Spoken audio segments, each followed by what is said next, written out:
জানেন কি সচি মাতার একমাত্র পুত্র ছিল, তার নাম ছিল নিমাই। ওই নিমাই চান একদিন কি করেছিলেন, ভগবানের স্মরণ, ভগবানের নাম স্মরণ যখন করছেন, ওদিক থেকে সচি মাতা এসে বলছে, ও পুত্র, ও নিমাই,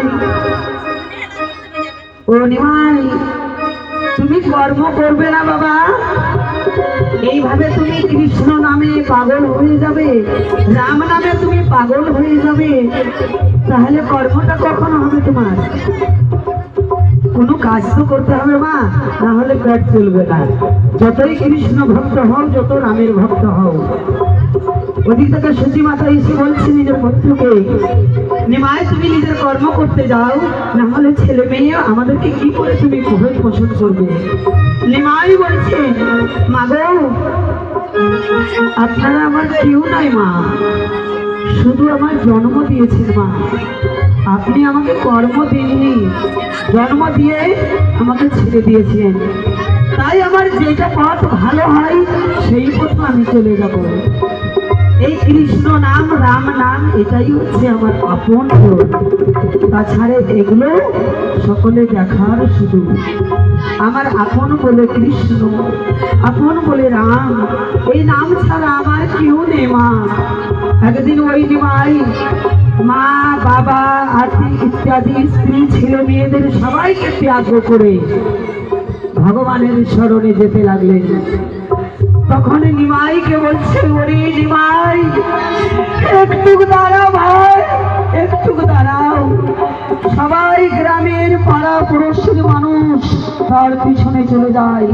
নিমাই আগে আগে কৃষ্ণ কৃষ্ণ নাম যখন করতে চলে যায়, তখন বলছে, ওরে নিমাই, একটু দাঁড়া রে বাবা, দাঁড়া। মার অধর নয়নে ধারা বয়ে যাচ্ছে, সূচি মাতা কাঁদতে কাঁদতে তার বসন ভিজে গেছে।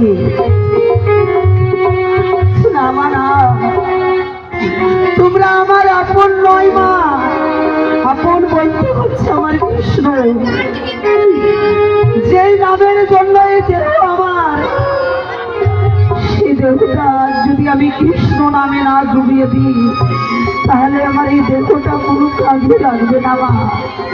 মরলে পরে মানুষকে আগুনে পুড়িয়ে দেয়, মাটিতে পুঁতে দেয়, কিন্তু আমি কৃষ্ণ নাম ছাড়া থাকতে পারবো না মা, তোমরা চলে যাও।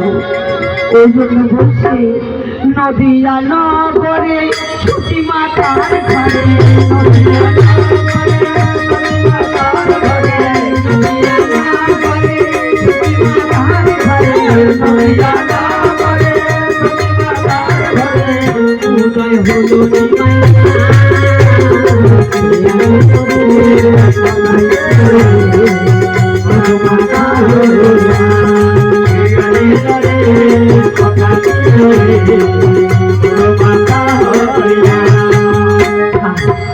কত সুন্দর নাম, লব কুমার পণ্ডিত।